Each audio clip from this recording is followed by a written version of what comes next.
এমন ফতোয়া, এমন কিছু ছুঁড়ে মারবেন না, আবার নিজের জুতার বাড়ি যেন নিজের গালে না পড়ে।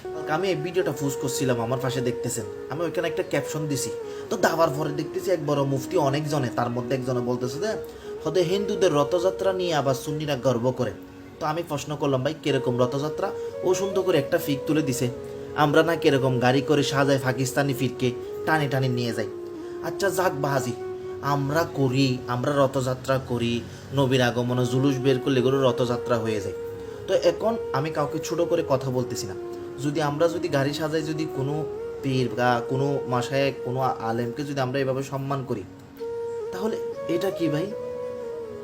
এটা কোন রথযাত্রা বলবেন? এটা হচ্ছে আপনাদের প্রিয় শায়েক মিজানুর রহমান আজহারি যখন মাহফিলে যাচ্ছিল, তখন তো সেম একটি গাড়ি ফুল দিয়ে সাজায় নিয়ে যাচ্ছে।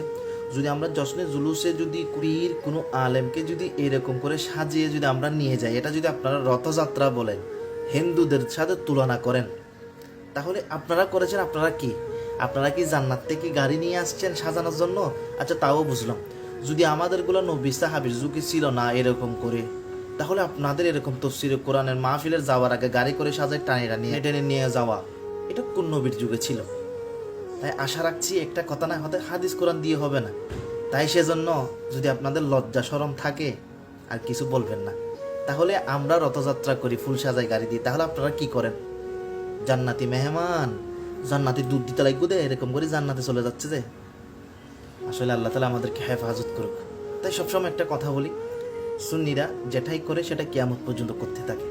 অনেকে বলবে বেদাত, হারাম, শিরিক। যদি তোমাদের হাইয়া শরম থাকে তাহলে এবার ফতোয়া দিয়ে যাও।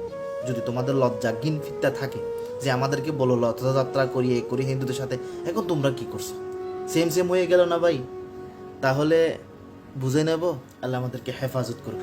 তাই এমন ফতোয়া, এমন কিছু ছুঁড়ে মারবেন না, আবার নিজের জুতার বাড়ি যেন নিজের গালে না পড়ে। সবাই ভালো থাকবেন, সুস্থ থাকবেন।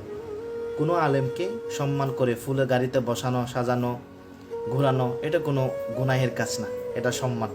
এটা যদি আপনি গুনাহের কাজ নিয়ে যান, তাহলে এটা আপনার পার্সোনাল বিষয়। অবশেষে নিজের ঠ্যাঙে সেন্টেলেন জুতার বাড়ি নিজেরা খাইছেন। আসসালামু আলাইকুম ওয়া রাহমাতুল্লাহি ওয়া বারাকাতুহু।